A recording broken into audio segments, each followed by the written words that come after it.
So in this video, we explain the first story mode, that is a game mode in Cradle meant to teach players the game.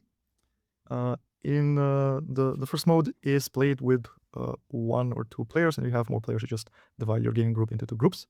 And then in the rulebook, it says it talks about specific instructions of how to set it up, that they differ from a normal game. So I won't go through the details of how exactly to set it up, but I'll just kind of like go through everything, right? So over here is the main board, and as you can see, here is the turn track, and here are the number of rounds. The normal game is played in 4 rounds, but for this tutorial, we will just play 1 round, basically. Over here, we have the tracks and set up for the purple and for the blue player, and below that, we have basically divided the cards into decks. Now, the first story is played with these cards, with the symbol here, and these cards are removed from the game when you play a normal game. And over there, here we have the world roll together with the faction cards here. And over here we have basically some components for the neutral player.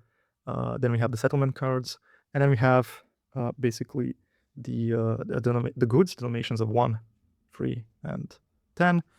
Coins in denominations 1, 3, 10, and 20, and people in denominations 1, 3, and 10. And we have like some other components here. And over here we have actually the known world or world map. So there are different regions, but for basically the first story, we would play with only Iberia and North Africa. So as specified actually in the rulebook, the game is set up, the map is set up like this, where we have these neutral settlements set up here, we have the blue player set up here, and purple player over there. When you play first story, take this first story card. It will, you can read this part, it will give you like general instructions of what would be the goal in the game, like winning most conflicts and have the highest world control and influence. And don't worry if you don't understand these, it will be clear throughout the game. And also lists some extra end game condition where you get some victory points for the discovery cards you have. In this game, I will be playing with purple player, and at game stat you get 1 random settlement. Also, blue player has 1 random settlement. And these are my starting coins and people. So here this is denomination 1 and 3, so totally start with 6 coins, and I have 20 people, so this is 10, and these are each 3, and these are denominations of 1. I also have my faction cards over here, and then I have huts and tokens of Macau. And the same is true for blue player. I will be playing against Kevin over there. However, he will be a pretty bad player, and he would pass on all of his turns. All right. So let's start with the game. Also, each of us will draw one card from each of these 4 decks, and I actually already have done that. And I also start together with my 2 reference cards. So during the game, you can track the turns over there. Now it's the first turn, and first Yi, and then Kevin would do one of would do spring, would do seasonal actions. Basically, would do a spring followed by summer, autumn, and a winter action.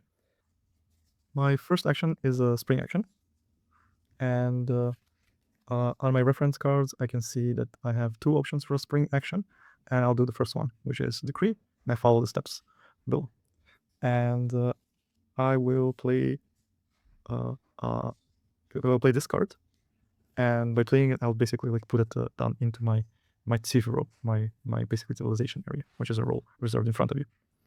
And the next step is based on the card's main symbol, which is there, to actually develop a district in one of my cities. And so there's a city that I own, and this is like an empty slot, so I just remove that one and replace it with a religion sign.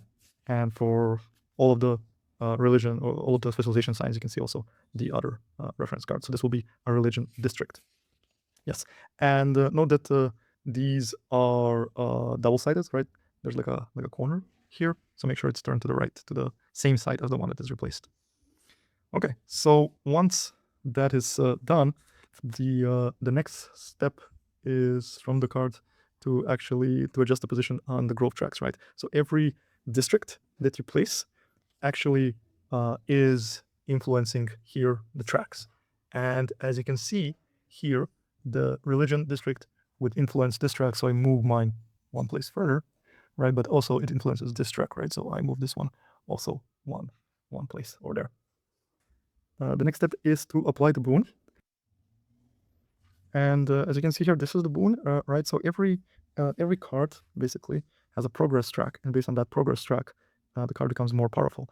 So basically, this card allows you to take some money and gold, but how much it depends on the track, right? So every card when it's played, it starts with the position here. You can use these transparent cubes, and then what it means is for every mountain in the same region, and every mountain that is adjacent to where I build a district, this will move a couple of steps, right? So it will move 2 steps if the district is adjacent, and if in 1 step if it's in the same region, right? I place the transparent cube on the first position, and then I see if there are mountain settlements that are adjacent or in the same region as the district that I just developed.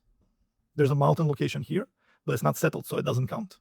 However, there is a neutral settlement here on a mountain location, so that one counts for the boon. Even if it belongs to another player, it helps with our boon, and I progress my card 1 step on the progress track. And as a reward, the settlement that actually helped grows, and we mark growth by flipping a token on its mark side, right? So we flip this one here on the mark side. Okay, and the last step from the decree is to execute the instructions that are here on this on play section. They're none, so we just skip that step. The next action we would be playing is the summer action. We have 2 choices, and what we'll do is colonize. Again, follow the steps from the cards, which is basically to pipeline, which basically means going from one of our settlements to an empty location, and it works something like this. So as you can see here from my settlement, I can settle here in Cartago Nova because it's just one path. Right there, right? So this will be free, right? But let's say I want to settle in Cordoba, right? So I have to actually pay for this path. So right, adjacent is free, colonizing, and another is not free. So it's one path, right? Which is a one land path. And based on our reference card, that land path costs 1 supply. The supply is here in the market section of the main board. To buy 1 supply, I move this towards the right, and then I can take 1 good, and I just immediately spend that supply. As seen on the market section, the price is currently 1 coin. So I take 1 coin and return it to the general supply. And usually it works like this. You would buy and spend a good during your turn. There are some cards that allow you to save goods across turns and rounds, but you need to acquire that card. Now that I paid for the extra land path, I can continue the colonize action by putting one of my huts at Cordoba. And as you can see here, once we settle, we unlock all of the L1 slots. So these L1 slots here would be unlocked, and I would just put an empty token there, basically signalizing that they are districts that can be developed in the future. Okay, and the last step here is basically to draw terrain card into terrain matches. So right now the terrain here is grass, and that happens to be the same as the top card from the terrain deck. So I would basically take that card as well and add it into my hand. So for now, don't look at the cards in your hand. These would basically be explained as the game goes. And that completes our summer action. The next action is the autumn action. And the autumn action basically allows me to train people on some cards. I can train basically 2 people, or I can spend here 1 food to train 4 people. So I would take 4 people from my supply, and I would add them on that card over there. And I would have to pay 1 food because I trained for it. The price for food is 1. I just move it, marking it as sold, as bought, and I take 1 coin and I add it to the supply. And that completes the train action. The last action is the winter action that allows us to draw 2 cards from 1 specialization deck for free, or pay 1 book to draw 4. And what I would do is basically pick this deck over here, and I'll draw 2 cards from it. So in this tutorial, all of the cards are actually like the same, or most of the cards are the same. However, in a real game, no card will be identical to another card. And now it is a good time to explain actually the main reasons why we play cards, right? So a card played would, of course, give me some unique benefit, but also the card has this main symbol, and that main symbol contributes to its affinity, right? So this card itself contributes free points to religious affinity, and every and here's a list of all the there's 10 affinities or specializations, and every meeple here basically contributes +1 to that affinity, right? So this will be 3, 4, 5, 6, 7. So in total, I have 7 religious affinity. And why is affinity important? Because some cards will reference and make you more powerful based on your specific affinity. For example, in a battle, military affinity would matter. In an ideological battle, for example, it would be culture and religious affinity, and so on. Okay, so now that we basically played the spring, summer, winter, and autumn actions, our turn is over. And next is actually Kevin's turn. Kevin is a very bad player. He's playing with the blue color meeples, and he's a pretty bad player, and he would basically skip. He would just not do any kind of action, and this is just so we can show the game. And then we would increase the turn marker to position 2. And my hut is there in my color, reminding players that it's me who is the first player. Once the turns are over and we have the end of the round, then the next player clockwise will be first, right? So next round, Kevin would go first, and so on. Now it's the second turn, and in the second turn, we again would have to do spring, summer, autumn, and then a winter action. In our next turn, we would play this military action. It basically gives us some extra strength during conflicts, and as you can see here, it depends. It would improve this card if we build it next or in the same region as an economy district. And this economy district doesn't have to be ours, right? It could be going to other players. So we would play this card in our Tivro, and we would of course put here the progress token, right?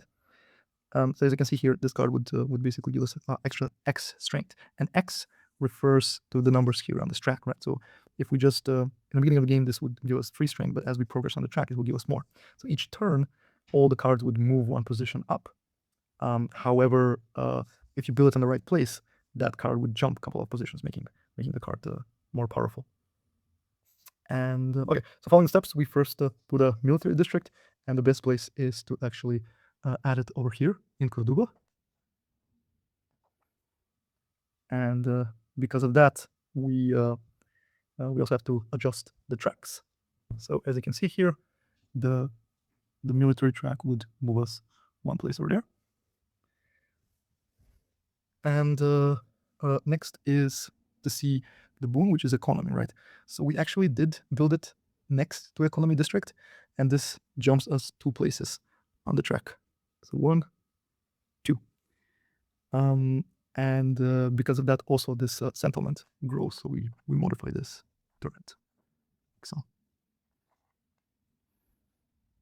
there's no other economy district, so that's the only one that grows. But if there were more, then more of them would actually be influenced, and our card will progress more. So as you can see here, there is a symbol here, and when our cube goes on top or over that symbol, it means we can build 1 district for free, and we build it based on the card's main symbol. So it did progress to the 2nd position, which means that we can build another military district. And let's say we decide to build it over there. We don't get any boons right now when we build it. It's just a free actions that we get. And because of that, every time you build a district, you would have to basically adjust your positions on the track. So this one would go to number 2, right? Because we have 2 districts that influence our growth. And the tracks are control, influence, discovery, economy, population, and its order over there. There's a 6th track, but that is reserved for specific scenarios. And yeah, following the steps here, we applied boom, and we perform instructions on the card. Right now they're none, so we just skip that step. The summer action, we are again going to colonize. We are going to start from our settlement here, and we're going to colonize Cirta. Cirta is a city, and you can see it with these special city marks, right? So the first part is free, but then we also have to like pay for supply. The supply cost is 1, so we move it up by 1, and the next time we move it, that's going to be turned to value 2, basically, and this one is going to be reset to the other end. And we have to pay 1 coin to the supply. And next we put a hut of our color here, and we cover all the L1 slots, and because the city there's just one L slot that we could there. Because it is a large city, this would actually cost us here on the study work section. We would turn one on the other side to signal basically that we use that. Right? So you can, at the beginning of the game, each player can build 2 cities, but then you would have to earn that. And how do you earn that? By progressing on these tracks over there, right? So once you go on the total control and influence tracks over 7 or over 14, you would be able to place your tokens on the silver spots and the golden spots, and know that these are limited based on the number of players. So not all players would be able to build their third and fourth city. And because this was a city, we also take its city card for Cirta, and we just basically play it into our zero. I do also want to know that even though we colonize nearby, we don't have to follow these rules. We can go as further as we want on the map. So first path is free, and every extra land path costs 1 supply, and every extra sea path costs 1 ship. And you can see the prices of the ship and supply here. The ship, for example, it costs 3 coins. So you can do multiple. For example, I want to colonize over there in Emporium, right? I can basically follow all the paths. It's going to be costing me a lot of coin, but I can do that if I want. And normalize these paths are blockable. So if there's like a settlement, that settlement would block land paths, right? But it would not block sea paths. So for example, if I want to go through here, I can, because it's only sea paths, right? And I can go through there. But if I want to colonize there, I cannot go through this neutral city because it's a rival city and it blocks land paths. When I colonized here, I did colonize on mountain terrain, and that mountain terrain matched the top terrain card. So I need to also take that card. I would again spend 1 food to train 4 people. Right, so the price of food is 1. Just move the mark over there, and I can train 4. It's also to pay, right? This is a denomination of free, so return it and take 2 coins back. Okay, and add back 2 to my supply. So I train 4, and I will train 1 on my military card, and then I train 3 on my religion card. So here I have 7, and here I have 1. And lastly, for my action, I would draw cards from this pile, and I draw 2. And that's the end of my turn. Next is Kevin's turn. Kevin does nothing, and we move to turn number 3.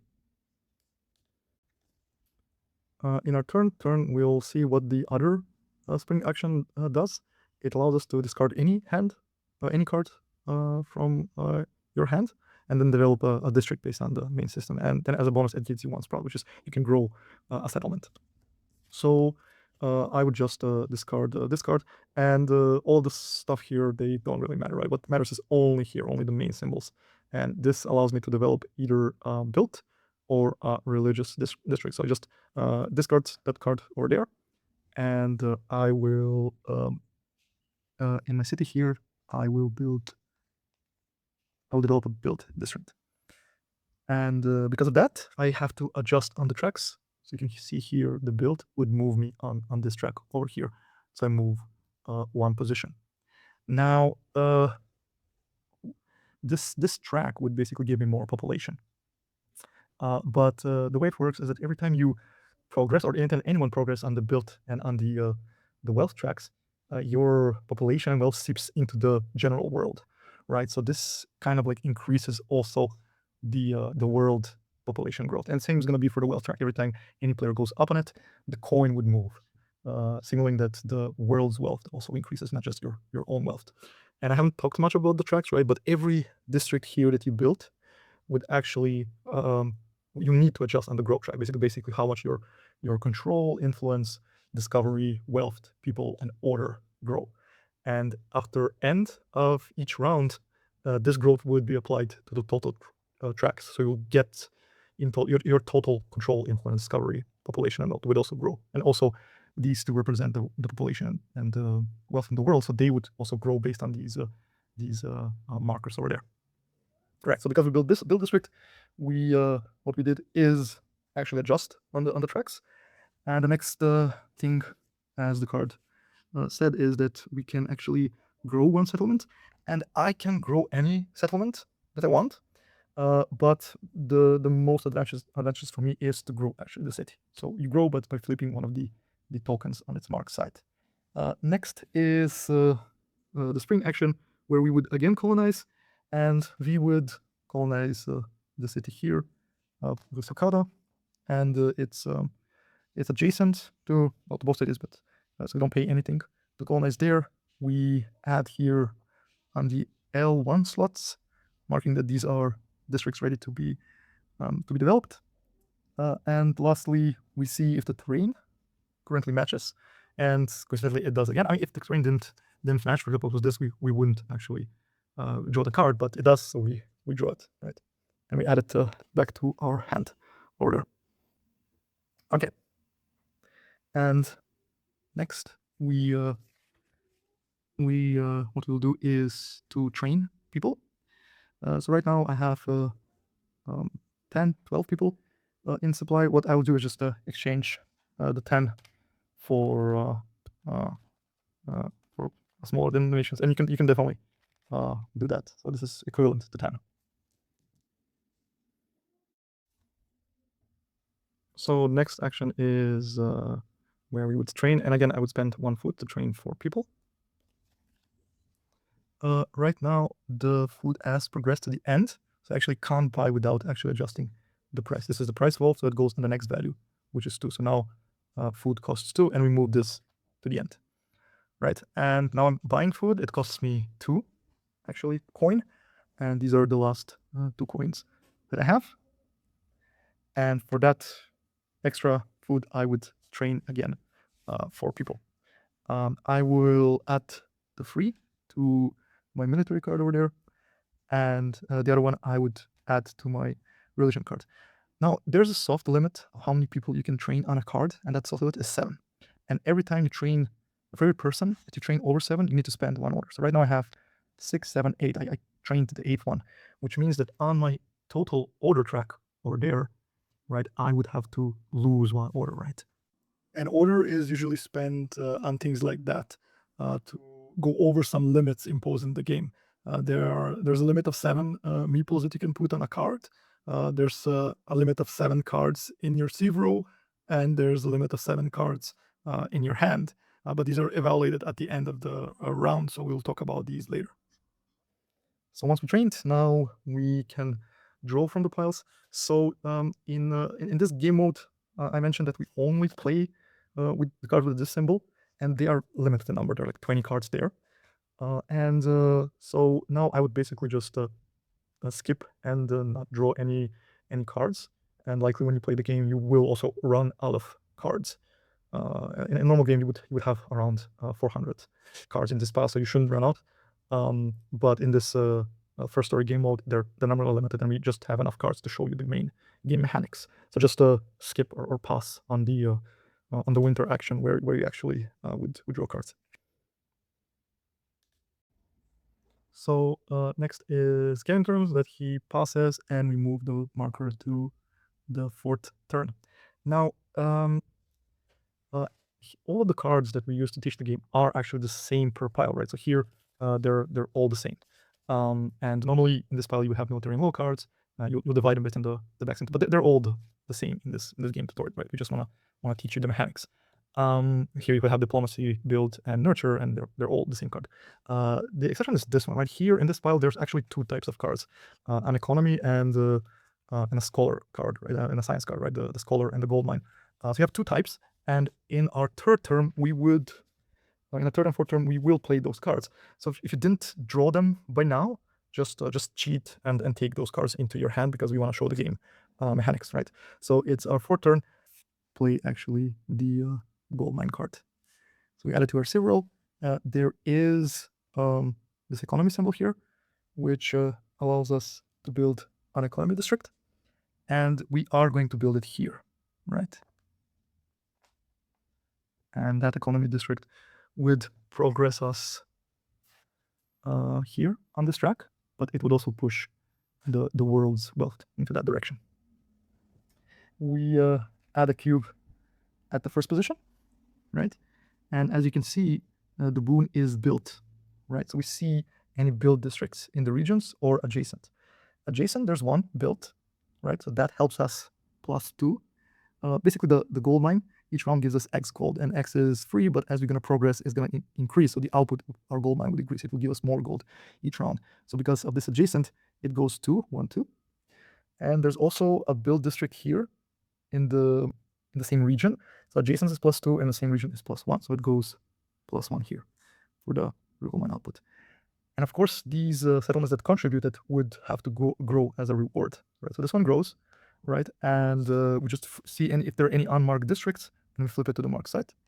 And it doesn't matter which one you actually pick. You don't have to pick the exact one that helped, right? It's these markers are kind of like counters how your settlement grow. It doesn't matter which district has them.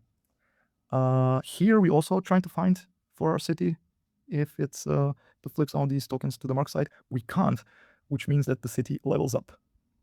Okay, and when the city levels up, basically we add another hut to the city, and the leveling up is first done in a way that we have to choose which hut to place. So when a normal city levels up, we would just add a hut in this on top of the other huts. But here, cities and other larger settlements usually have factions, and factions means that we have to randomly or semi-randomly pick a faction based on the influence, and we do that using these world faction decks. So right now in this decks, we have added the cards for each player, and you notice there's no number here next to the influence growth. And then each player checks if they can add more cards to this deck. And none of the players, you can see here the violet track, have more than 0 influence. Only I have 1, right? So I check my cards here, and I can see that I have 1 card with 1 influence. You would check equal amount of influence or less, and I add this card to my deck, to the world faction deck. And every player would do that, would add as much factions card are there, and they stay there in that deck. And then we basically shuffle that deck, and we randomly choose a card from there. Okay, so it's the blue player, right? Which means that the blue player would add a faction there in that city. Because blue player won in the semi-random draw, we add his hut there. So what do the factions means? They usually help with some local conflicts, but also some cards might have some effects that depend on the card's faction. You can think of it as having influence in that city. You still gain control of the city, you still reap all the benefits, you can still decide what to develop there and so on, but it's just like a lingering presence or a lingering influence there. All right, so next we flip we reset this to that side. Now the city has 2 huts, so it's level 2, so this L2 slot would be free, so we can develop another district in that city. Also to note that when the city was level 1, we multiplied this effect, this build district, with 1, but now the city is level 2, so we need to adjust the growth track with that, right? So now that city would be +2 to build, and we move ours, but we also move the world population token. Yes, so from the steps we did outright, we played the card, which was the gold mine. We developed a district, we just positioned the track, we applied boon, growing both cities, and we performed the extractions here. They're none. Instructions on the card, so we just skip this step. And next, what we would do is the autumn action, and for the autumn action, we would see this action, which is rally, right? So rally allows us to collect 2 spears plus all the spears in a column, and so we would collect, let's say these columns have spears. We'll pick this one has the most spears, and we'll just collect +2, right? Because every gives us 2 plus spears on the column, and if there's no column filled with spears, you would just basically get 2. And usually these spears you would use to declare conflicts, and in return you would lose those spears after your turn ends. When a card says gain spear and has this grayish spear symbol. It means to take 2 spears to spend. And when a card like this one, for example, has a red spear symbol, it means you need to spend that spear to perform the action in that card. So we took 4 spears, and we're going to spend them doing a couple of stuff. Now, the first thing that we'll do is play a spear action here, this spear action from our card. And the spear action would allow us to check if we have the highest influence growth, and then take that much people, X amount of people from the world. And X is, as we progressed here, the card is 5, right? So we would take 5 people from the world. Okay, first we check the influence tag, and as you can see here, we have the biggest influence, 1 versus the other players. And ties are friendly, so if another player had the same number of influence, we would still satisfy that condition. So all ties in the game, unless specified differently, are friendly. And here we have 6 people in the world, so we just take 5. Let's replace this one with 3. And we return 1, and we take 5, and we put it in our supply. And we have spent 1 spear doing that action. The action also has a limited use, so we won't be able to do that this round. Again, what we can do is like put it 45 degrees or put a cube there. It's whatever you prefer. We have another spear action on that card. Over there, it would allow us to take gold from the world, but as you can see, this one is locked, right? So once we progress this card up to this lock here, this will be unlocked, and we can also do that once per round. Right, so that was the first spear action we have spent. We have 3 more, and the other 3 we will use to declare to play spear actions from our world roll. So this is the world roll cards, and these cards are available for all players to use. And I have for easier reference, I have a copy of them over here. So we would play that spear action to declare ideological conflict. And before we do that, let's talk a little bit about how conflicts work.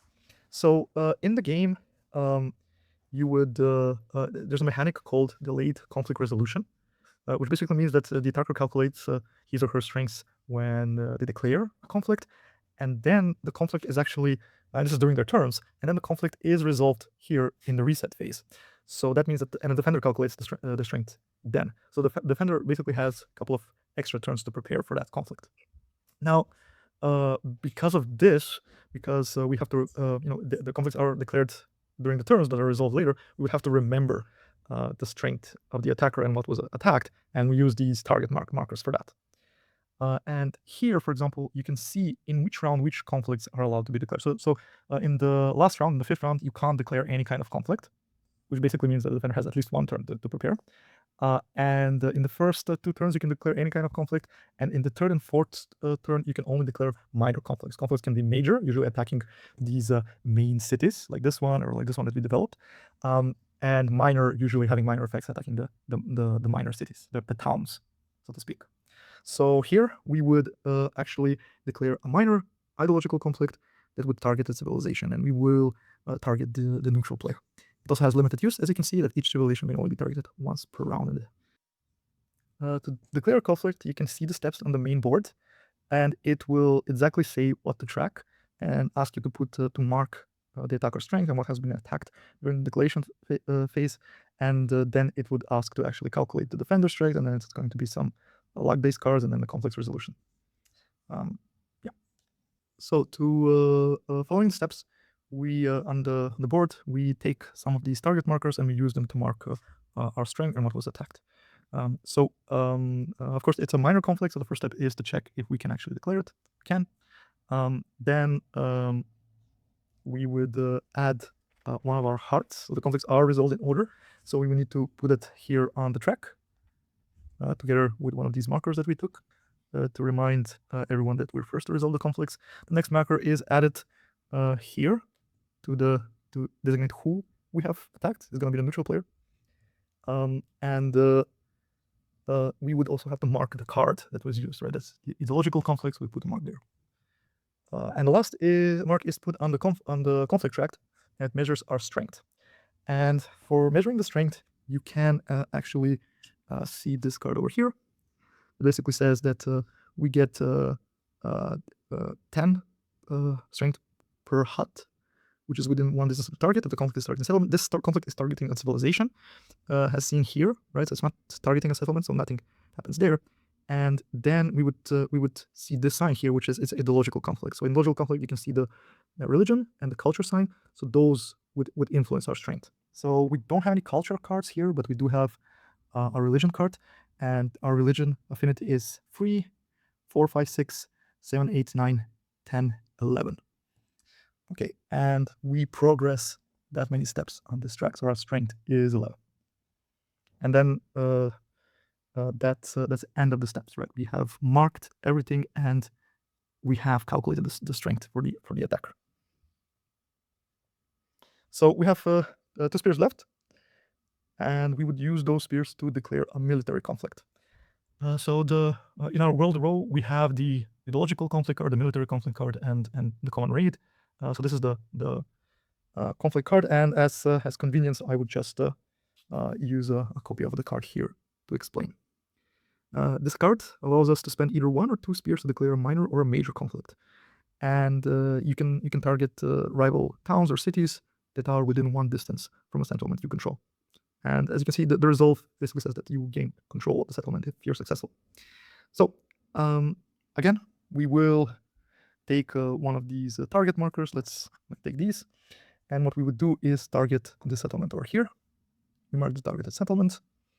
We mark which card we use for the conflict. And we add ourselves here on the conflict tract. So because I forgot to mention that because we're the first that declare the conflict, we actually take this point. This happened with the ideological conflict.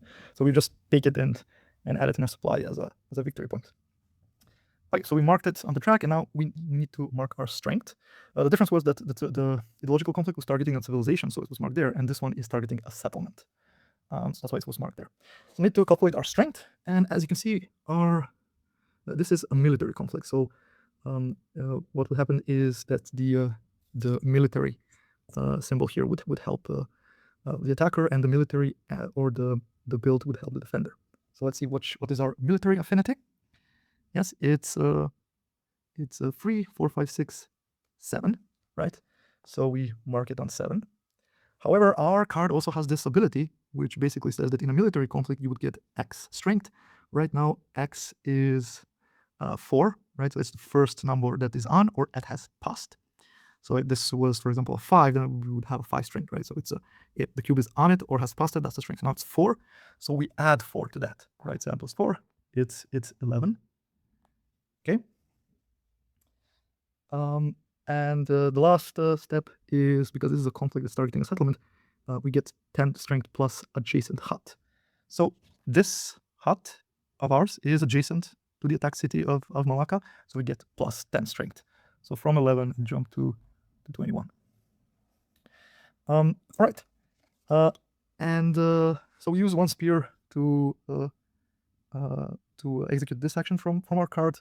We use 1 spear for ideological and a military conflict. We have 1 spear left, and we would do that spear to declare another military conflict. As you can see, it has unlimited use.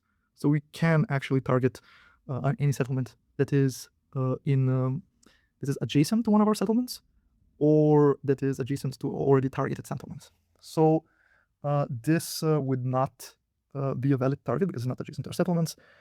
This one would be, actually, because it is adjacent to, it's not adjacent to our settlement, but it's adjacent to a targeted settlement. So we can actually also target this one, and of course this one, and of course we can target the blue player. So let's target here the town of Sega. So again, we put a mark which card was used to declare the conflict. We add it here next to Sega. We add a hut of our color here. And the last one, we would calculate strength. Now, for this one specifically, the affinity will be the same. Again, we can use this special ability to calculate the strength of total to 11. However, there is no adjacent huts to this one that we control, so we would not get plus 10 there. So it would, so the strength would be just 11. And that completes our summer action. For autumn action, again, we would spend, we would train people. I will train now two people by adding them on this card. Now notice that even though we increased our military affinity, we don't modify that strength there, right? We already calculated the strength. So we increase the affinity, so maybe for other conflicts to use, but whenever you declare a conflict and you increase your affinity or your conditions change, you don't update. So the attacker calculates it when the conflict is declared, and the defender when in the reset phase, when actually the resolution happens. Yeah. For the fourth, for the winter action, we again we don't have that many cards in the game, so we'll skip drawing. But in a normal game, you would draw more cards because it would give you more options to play. So our fourth turn is over. It's Kevin, and Kevin will perform again spring, summer, autumn, and winter action. He chooses to pass on all of them, and we increase this marker to 5. So this is the 5th round. Can't declare any more conflicts. No one can. And for our 5th action, we will perform. We would again decree a card. We will decree a scholar card. So if you haven't managed to draw it, just cheat and take one from the deck. And this scholar card, as a first step, allows us, as you can see here in the instructions, the first step is to play it and then to develop a district. And you can choose any district that's empty, but I think I want to show what happens when we develop in this district, right? So here, based on the card's main symbols, we can either develop a science or a craft, and you can choose either. But in this example, I would use science, right? So make sure that the replace token is turned on the same side here. So that would take us here at the updated tracks. As you can see here, science contributes twice to this track, so we would move 2 places. However, note that this is just for each level of the city. So right now, this city is level 2, which means here it goes 4 by 4 actually. 2 times 2 is 4. If we would have developed, for example, a craft district, right? Like the craft district, as you can see here, goes up by 1 on this track and also goes up on the wealth or coin track.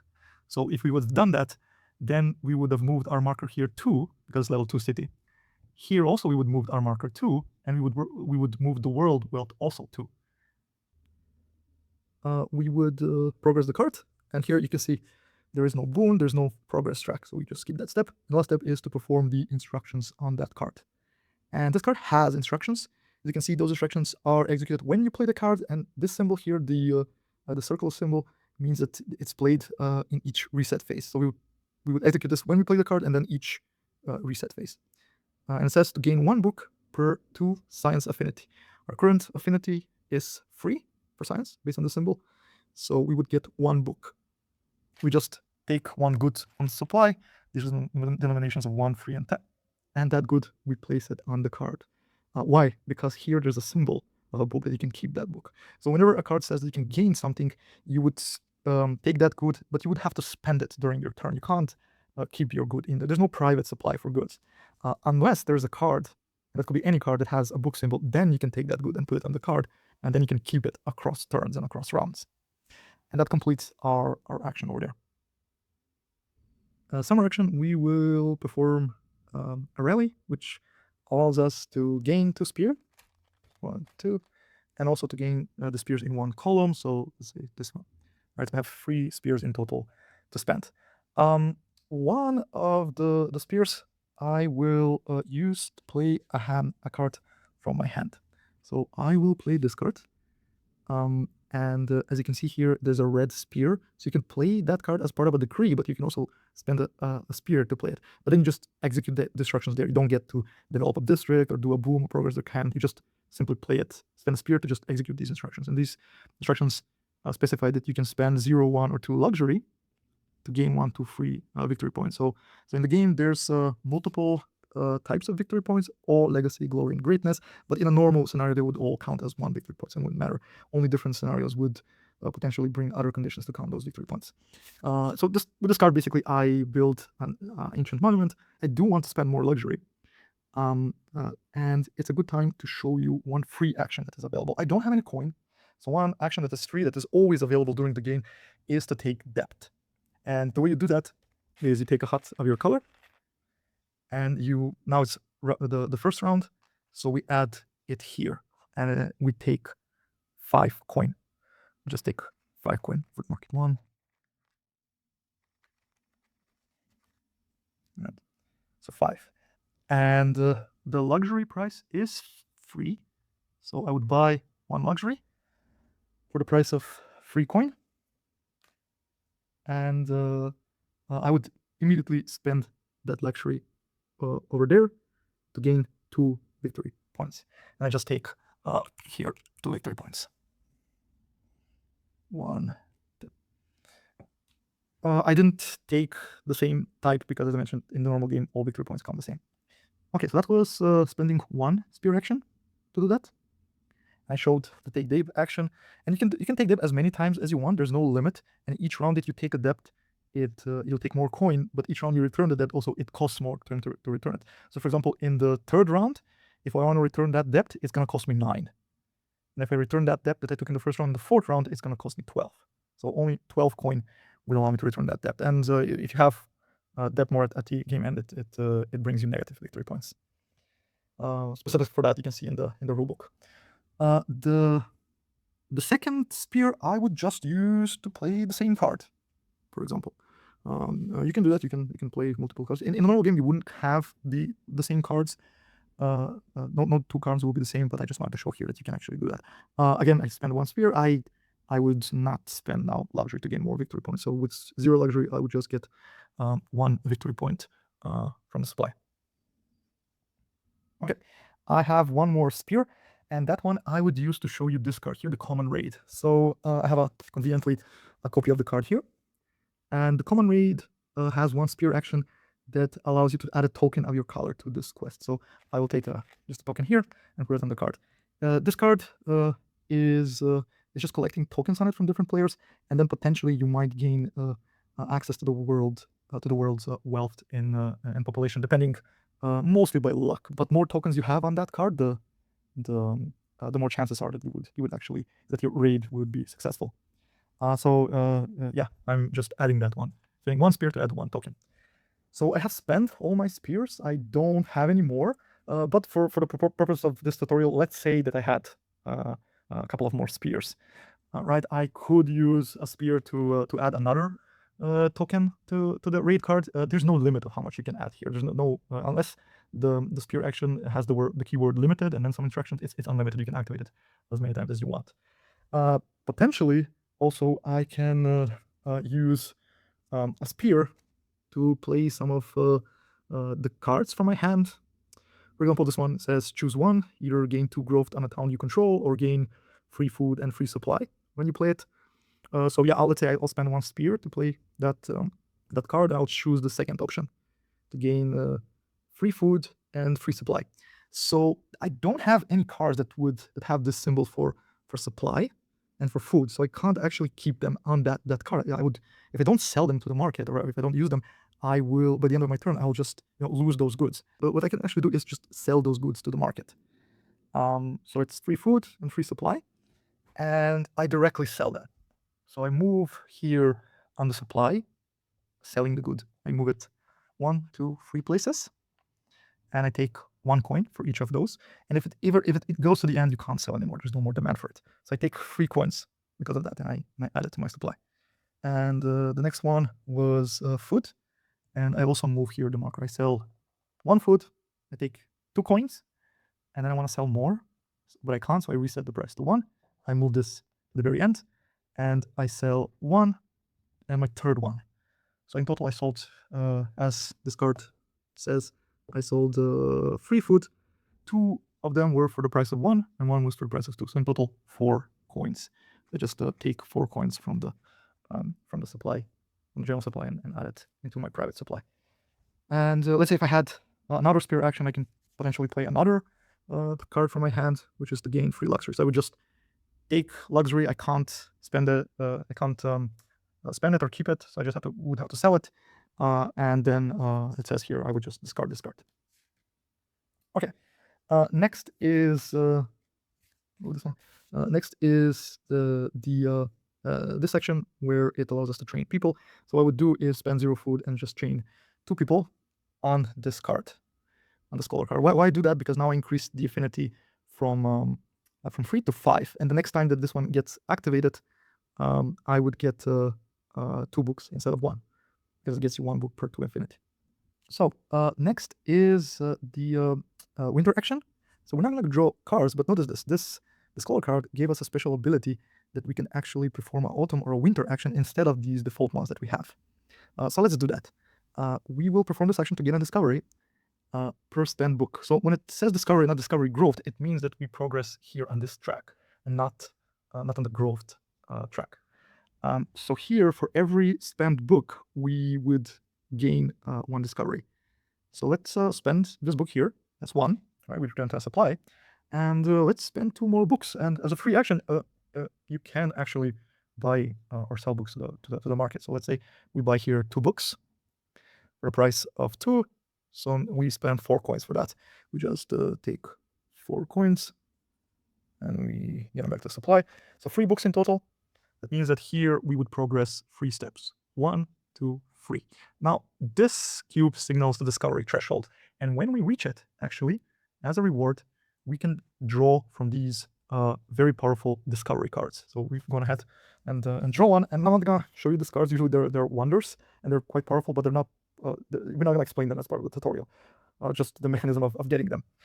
And that discovery was made, so the discovery threshold is adjusted by 1. So it's harder for every other player to actually make a discovery. And we have, to make the discovery, we have actually spent this discovery. So we reset to the 0 position. Okay, and that was the section here. So after that, it's Kevin's turn. Kevin passes, and it's the end of the 5th turn and the beginning of the reset phase. In the reset phase, we will follow these steps until the end, and then we would reset the round and the first player. So first one is to resolve the conflicts. And we do that in order, and we start from the ideological conflict. So you see here we have been targeting the neutral player. And now it's time for the neutral player to actually calculate his strength. So let's see how much is that. It's we see the card here that it's an ideological card. And what happens is that the neutral player doesn't have any cards in his save row to calculate affinity. So what we do for him is roll a d12 to see what his affinity is. We just roll it. It's the number is 3. So he would have here 3 affinity. The neutral player calculates the strength. Following the instructions here, we would apply the fortune phase. So these are the battle cards, and we flip the top one. And here we see in the corner this number. And this is the number of people that are participating in the conflict that we must lose. So this was a ideological conflict.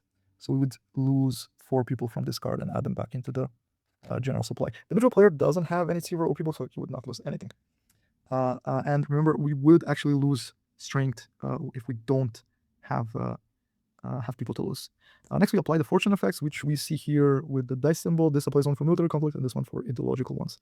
So you can see here that this card says that we gain 1 strength tire per system or person in our save row. So what we do is check these tags here, and we see the keyword system or the keyword or the keyword person, and we don't have any of that. Which means we don't progress. So if string tire refers to the rows in this conflict tag, so if we had a person, we would for each person we had, we would move it down a strength tire up to a limit depicted on the card. So the limit is 3. So we apply the fortune effects. Neutral player doesn't have any cards, so 0 from that. So then there's no changes there. And then as the instruction says, the one with the highest strength takes the battle card. So we take this card. And if you see it on the other side, it has an end game condition. So this battle basically happened here in this area on the map, and this would evaluate at the end of the game, and we would get 3 victory points if we control both Cartago Nova and Corduba. And this, so we already control Cordoba, and if we take controls over Cartago Nova, we would get those free victory points. But this is just evaluated at the end of the game. And these battle cards are added to your raised pile. And the raised pile is basically an unordered pile of cards that is next to your civilization row. And of course, next we would go for the resolution, which basically says to see the resolution section here on this card. It says resolve by strength, which means that the person with the biggest strength wins, and if attacker is and there's conditions if the attacker is victor, right? So we would take 3 people from the defeated, and the neutral pile doesn't have any people supply, so we would take none. If the conflict was against a blue player, we would take people from his supply and add it to our own. And the second condition is if won by 10 plus or 20 plus strength, convert 1-2 towns from the defeated. So right now our strength is not plus 10, right? The neutral player has 3 and we have 11. So it's not plus 10, so we can't actually convert a town. But for the sake of argument, let's say that their strength was 1, which means that we have plus 10. So that means that we may actually convert one of their huts into our own. So let's do that, just for example. We can choose any.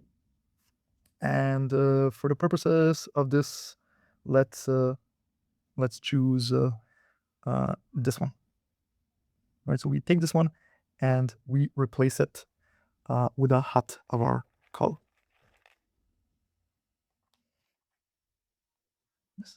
Because we did that, we would have to adjust the growth tract. So the neutral player was built would lose 1 strength, and would lose 1 strength, and we would gain 1.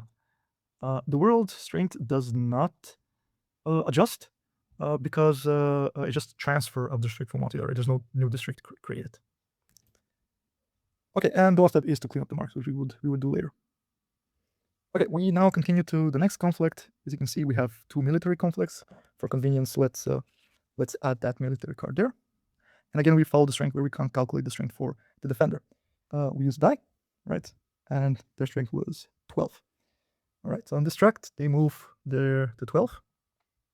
And then that player gets plus 10 strength for every hut within adjacent distance. So 10 from there, but also 10 from here, right? So that is adjacent to this one. So 20 in total. So 12 plus 20, it's 32. So then we have the fortune phase, which we flip our card, and it says to discard 2 people. So we take 2 people from our military and discard them. And then this card says to gain 1 strength per heavy infantry or navy. We have a light infantry, but we don't have a heavy infantry, so we don't get any strength tires. But if we did, we would move down these tracks. Right, so if you have moved down these tracks, we would move vertically for every strength tire. Right now we do. The neutral player has more strength, so the neutral player takes this card, which basically we just discarded because they take no cards. And lastly is the resolution of this conflict, and the resolution says that we would conquer. If we attack and victory, we would conquer the target, and we would not do that. But for the sake of argument, let's say that we got 4 strength tires and we really got lucky, and then we have won that conflict. That means that we can actually conquer that city. So again, we replace that with our own. And we adjust on these tracks, right? So here, neutral player would lose 1 and we would gain 1. And the third conflict is resolved in the same way. So again, we roll a die for the neutral player, 11, and the neutral player has to this location it's 10. So 11 and 10, it's 21.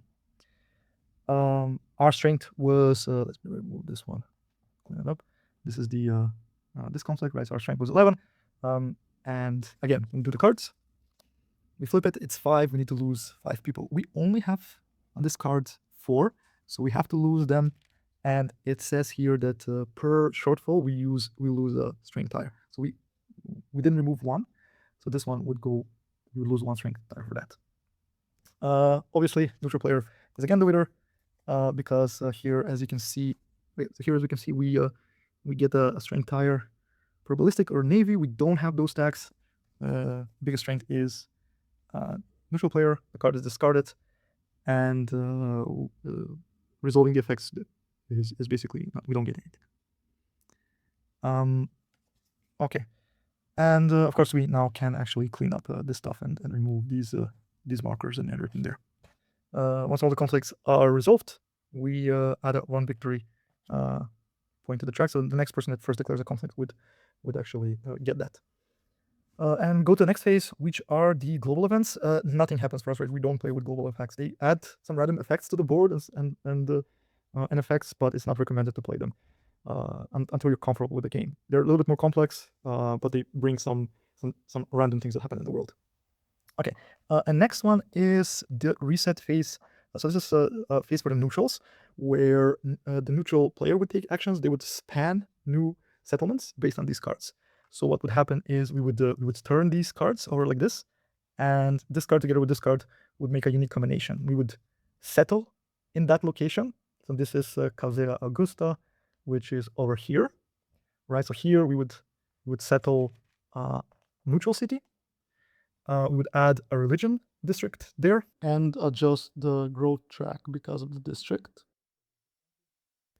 And then that neutral player would actually buy or sell to the market secret. So like it would always go to the middle value. So it's a secret and we'll just go always to the middle value. If it was 8, it would go to 5. If it's 3, it would go to 5. It depicts kind of like actions that the neutral player is doing. Turn the next card and repeat the process 3 more times. For more details, see the rulebook. Next is the growth phase over here. And in the growth phase, we would apply the growth here to the totals. So you can see here our progress is 1, so we would move here 1 place, and we do this for all the players, for the neutral, blue, and for the neutral players. Here it's 2, so we would go here +2. Here's +1, +1. Here it's 4, so we would go here 1, 2, 3, 4, and this would make it so we reset to 0 and we draw another discovery card. Set it there. Next is how much coins we would get. So let's move these here. There's a big number and there's a small number. So the big number applies to the world.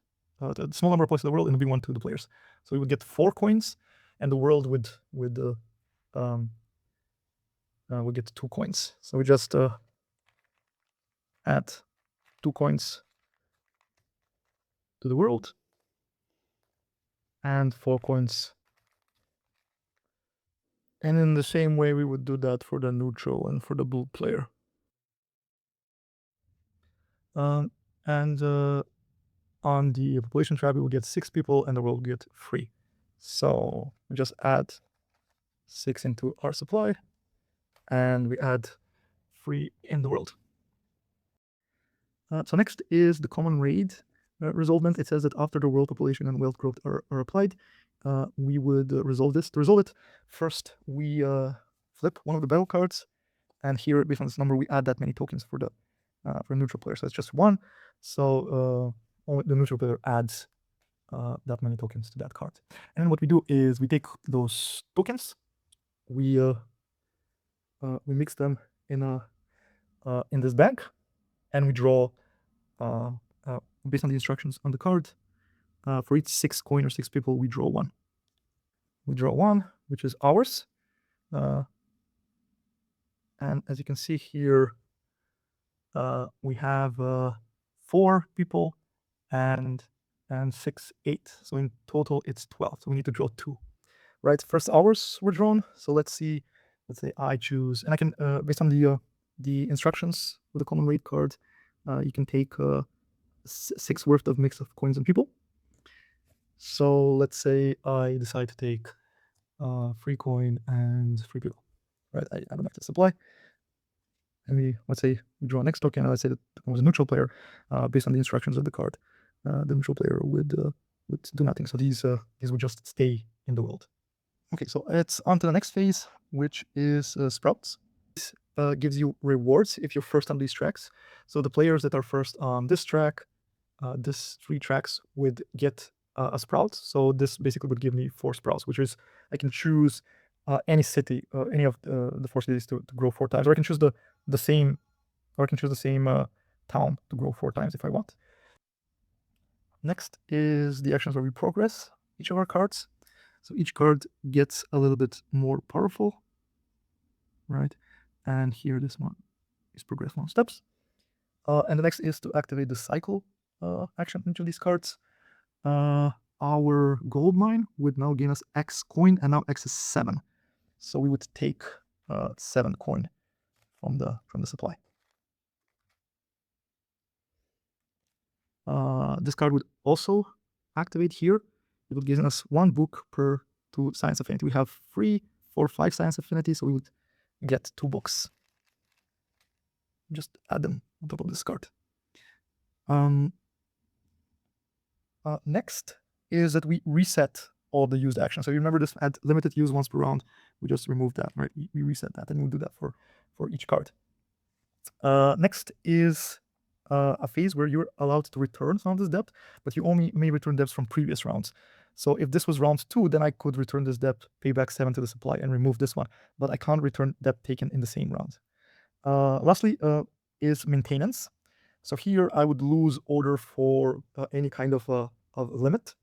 What I would do is check the number of cards in my sieve row. I have a limit of 7. So right now I have 8 cards, and for each extra card I would have to pay order. Basically I have 1 card order limit of 7, and it would cost me 5 order. So 1, 2, 3, 4, 5. And because I'm negative order, I would basically have to take 1 failure token and add it in the supply. It brings me negative points at the end of the game. Then I would check the number of cards in my hand, and that also has a limit of 7. But I can discard cards from my hand if I don't like to pay order. I would pay 1 order for each extra hand I have in my cards. So in this phase called decay, and in this phase, the card will start to decay, will start to grow old, and after some time they will be removed from our sieve row. We can spend order to speed up the decay, and sometimes you want to remove some card faster from your sieve row, and sometimes you want to keep it there. So let's go through the example. We mark decay by using these double-sided decay tokens. So first cards will be played without 1. On the next round, they would get a blue 1. On the next round, they would get a black 1. And the next round, the ones that have black would activate.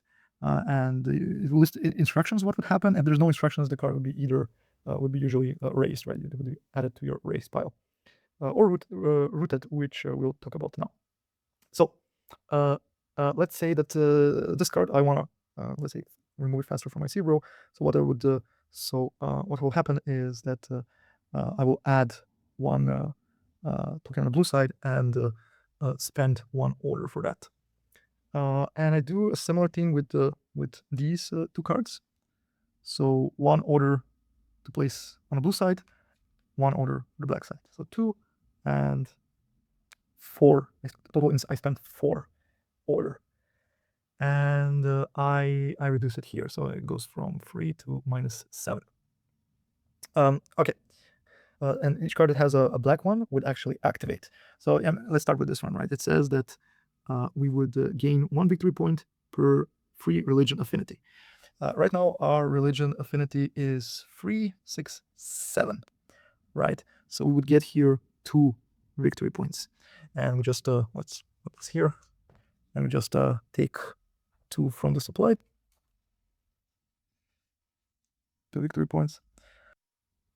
So now you can either raise or root the card, and what we would do is root the card. So rooting is actually when you put a card below another card, and at least one of the main symbols must match. So why you want to do that? Because it would increase the affinity for this card. And you can root as many as you want, as long as there's 1 common symbol here. There's the religious symbol. So next we activate again the other card, right? It says give 1 victory point per free religion affinity, and now we have 10, right? 3, 6, 9, 10. So we get 3 points here. Okay, and again, we have a choice to raise or root it. So I can root it just for the purpose of this tutorial. I'll decide to just raise that card. Okay, so once the black symbols have activated, next is that all the cards with a blue decay symbol get a black. So this card, for example, on next round, it would be either raise or rooted, right? So there's no instructions for the decay, it's raise or root. And then each of these cards would get a blue token. One. Basically, the new cards get a blue symbol. And of course, in the next round, this would be raised or rooted. This would be flipped to black, and any new cards that I have played during next round would actually a blue token, blue decay token would be added to them. Next is we add spears in this section. So this would depend on the number of players. For a 1 and 2 player game, you would do this. You would add a spear, 2 spears in the first column and 1 spear in the second and the third. Just go for the rulebook for the details for other player counts. Next is that we increase the round number to 2, and now we replace this hut with a 1 belonging to blue player, right? So blue player is now first in the second round. Okay, so a normal game would last 4 rounds. And after that, it would be end of game scoring. And for the end of game scoring, most important are the total and the total control and influence tracks. And then you would tally out the victory points that you get, and you get victory points from other cards, and of course, like check the end of game victory conditions for all the cards in your race pile. So, for example, this end of game victory condition would be checked, and also don't forget the cards in your civilization row, right? They would also give some end game victory points. For example, this one gives 3 for each great discovery card that we have in our hand. As we remember, we drew to great discovery cards. We will get 6 points by the end of the game. But for more details about end of game scoring, just check out the rulebook. Okay, yeah, that finishes the main tutorial.